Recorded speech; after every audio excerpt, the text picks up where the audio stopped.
Bismillahirrahmanirrahim. Assalamualaikum warahmatullahi wabarakatuh. Halo kakak-kakak yang soleh dan soleha. Bagaimana kabarnya hari ini?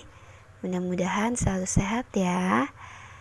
Hari ini bertemu lagi dengan pembelajaran tematik, dan kita akan belajar masih di tema bumiku dengan subtema perbedaan waktu dan pengaruhnya. Hari ini kita sudah masuk di pembelajaran yang kelima dan keenam. Sebelum memulai pembelajaran, alangkah baiknya kita mulai dengan membaca doa bersama-sama ya. Bismillahirrahmanirrahim. Rabbi zidna ilman warzuqna fahman birahmatika ya arhamar rahimin. Amin. Baik kakak, untuk pertemuan hari ini kita akan belajar tentang revolusi bumi. Jadi jika di pembelajaran sebelumnya kita sudah belajar tentang revolusi bumi atau perputaran bumi pada porosnya, hari ini kita akan belajar tentang perputaran bumi mengelilingi matahari. Jadi bumi itu selain berputar pada porosnya juga berputar mengelilingi matahari atau yang tadi disebut dengan revolusi bumi. Dan waktu yang dibutuhkan oleh bumi untuk mengelilingi matahari dalam satu kali itu atau disebut dengan kala revolusi yaitu 365 1/4 hari atau biasa disebut dengan 1 tahun Masehi. Nah, jika kakak perhatikan gambar ini, garis edar bumi ini tidak berbentuk bulat tetapi elips atau lonjong. Jadi ketika mengelilingi matahari, ada kalanya bumi mendekati matahari dan ada kalanya juga bumi menjauh dari matahari. Sehingga hal inilah yang menyebabkan terjadinya perbedaan musim di bagian utara dan bagian selatan bumi. Perubahan kedudukan bumi menyebabkan terjadinya perubahan musim di bagian utara dan selatan bumi. Nah, perubahan musim ini berhubungan erat dengan posisi kemiringan bumi saat berevolusi. Kakak perhatikan lagi gambar ini. Jadi di sini, jika bagian utara lebih condong ke matahari, maka bagian tersebut akan mengalami musim panas. Sedangkan bumi bagian selatan akan mengalami musim dingin. Begitupun sebaliknya, jika bumi bagian selatan lebih condong ke arah matahari, bagian itu akan mengalami musim panas. Sedangkan bumi bagian utara akan mengalami musim dingin. Jika dilihat dari gambar tadi, perubahan musim ini hanya terjadi di wilayah subtropis bagian utara dan selatan saja, sehingga wilayah tersebut mengalami 4 musim, yaitu musim panas, musim gugur, musim dingin, dan musim semi. Sementara negara-negara yang berada di wilayah tropis hanya mengalami 2 musim, yaitu musim hujan dan kemarau, seperti negara kita Indonesia ya. Nah, kakak perhatikan tabel berikut. Ini adalah waktu terjadinya perbedaan musim saat bumi berevolusi. Jika tanggal 22 Desember sampai 21 Maret, maka belahan bumi utara akan mengalami musim dingin, sementara belahan bumi selatan mengalami musim panas.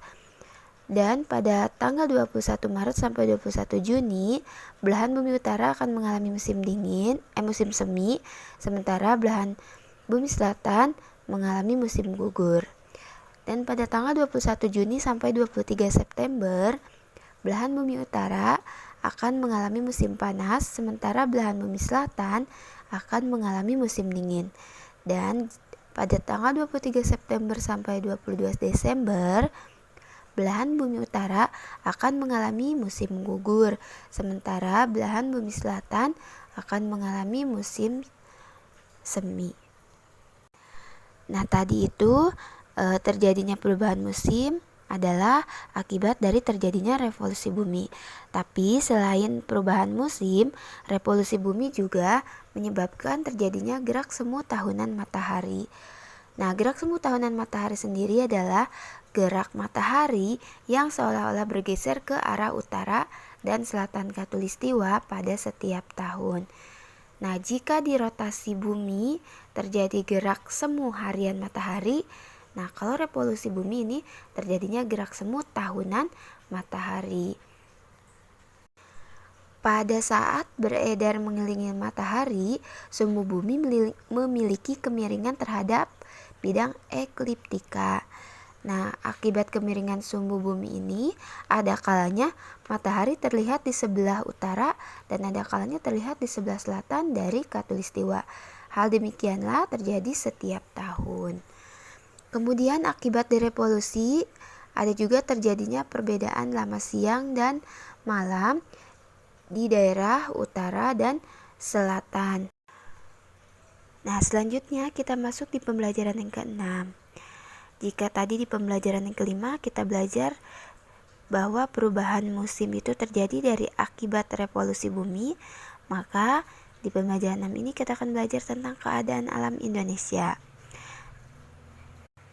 Indonesia adalah negara kepulauan yang terbesar dan berpenduduk yang terbanyak nomor 4 sedunia. Wilayah Indonesia ini terbentang dari Sabang sampai Merauke. Wilayah laut yang luas dan sistem pelayaran menyebabkan Indonesia juga disebut sebagai negara maritim. Dan Indonesia juga dikenal dengan kekayaan alam dan budayanya, sehingga sudah sepatutnya kita bangga menjadi bangsa Indonesia. Indonesia memiliki 17.508 pulau, dengan 5 pulau terbesar diantaranya yaitu ada Pulau Jawa, Sumatera, Kalimantan, Sulawesi, dan Papua ya, yang berada di paling ujung timur negara Indonesia. Bisa kakak perhatikan dalam peta Indonesia ini ya. Nah, ini yang berwarna hijau adalah wilayah Indonesia. Adapun kondisi alam Indonesia memiliki letak astronomis yaitu di 6 derajat lintang utara hingga 11 derajat lintang selatan dan 95 derajat bujur timur hingga 141 derajat bujur timur. Namun secara geografis, letak Indonesia terletak di antara dua benua, yaitu benua Asia dan Australia, dan juga di antara dua samudra, yaitu Samudra Pasifik dan Samudra Hindia. Indonesia juga memiliki iklim tropis karena berada di khatulistiwa. Sementara Indonesia memiliki 2 musim ya, karena iklimnya tropis, jadi musimnya hanya musim hujan dan kemarau. Secara umum, keadaan iklim di Indonesia dipengaruhi oleh 3 jenis iklim, yaitu iklim musim, iklim laut, dan iklim panas. Iklim musim ini dipengaruhi angin musim yang berubah-ubah setiap periode tertentu, biasanya setiap 6 bulan. Kemudian iklim laut terjadi karena Indonesia memiliki wilayah laut yang luas sehingga banyak menimbulkan penguapan dan akhirnya mengakibatkan terjadinya hujan. Sementara iklim panas terjadi karena Indonesia berada di daerah tropis sehingga suhu yang tinggi mengakibatkan penguapan yang tinggi dan berpotensi untuk terjadinya hujan. Untuk selanjutnya kita akan belajar pengaruh dari perubahan musim terhadap keadaan alam di bumi. Jadi, perubahan musim ini sangat mempengaruhi keadaan alam di bumi. Misalnya ketika musim kemarau, suatu daerah bisa berubah menjadi gersang karena jarang turun hujan. Dan hal ini bisa menyebabkan kekurangan air. Sementara ketika musim hujan, daerah menjadi hijau karena tumbuhan mulai tumbuh subur. Tapi jika curah hujan yang tinggi juga dapat menjadi bencana bagi manusia. Misalnya terjadi bencana banjir dan longsor. Nah, ketika musim hujan, beberapa daerah dapat menjadi daerah rawan bencana seperti di bawah lereng gunung, kemudian daerah padat penduduk yang diakibatkan oleh saluran air yang tersumbat. Dan untuk bencana banjir dan longsor ini bisa terjadi karena 2 faktor ya, bisa faktor alam dan juga karena kelalaian manusia.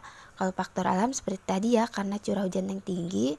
Sementara untuk kelalaian manusia itu penebangan pohon tanpa melakukan rebusasi kembali, kemudian membuang sampah sembarangan yang bisa menyebabkan tersumbatnya aliran atau saluran air. Nah, oleh karena itu, kita perlu menjaga kelestarian lingkungan supaya tidak terjadi bencana tersebut, karena pelestarian lingkungan ini merupakan salah satu kewajiban dan tanggung jawab warga negara yang manfaatnya tidak hanya untuk diri kita sendiri tapi juga bagi keselamatan orang lain. Nah, kita mulai dari diri sendiri ya Kak untuk belajar menjaga kelestarian lingkungan, dimulai dari hal yang kecil yaitu tidak membuang sampah sembarangan. Alhamdulillahirrabbilalamin, pembelajaran tematik dari Ibu hari ini telah selesai. Mudah-mudahan bisa bermanfaat ya. Dan untuk hari ini tidak ada tugas ya Kak. Cukup Kakak pelajari saja subtema 1 mulai dari pembelajaran 1 sampai 6 untuk persiapan PH di hari Jumat. Terima kasih Kakak, tetap semangat belajar dan selalu patuhi 3M. Memakai masker, menjaga jarak dan menjauhi kerumunan. Wassalamualaikum warahmatullahi wabarakatuh.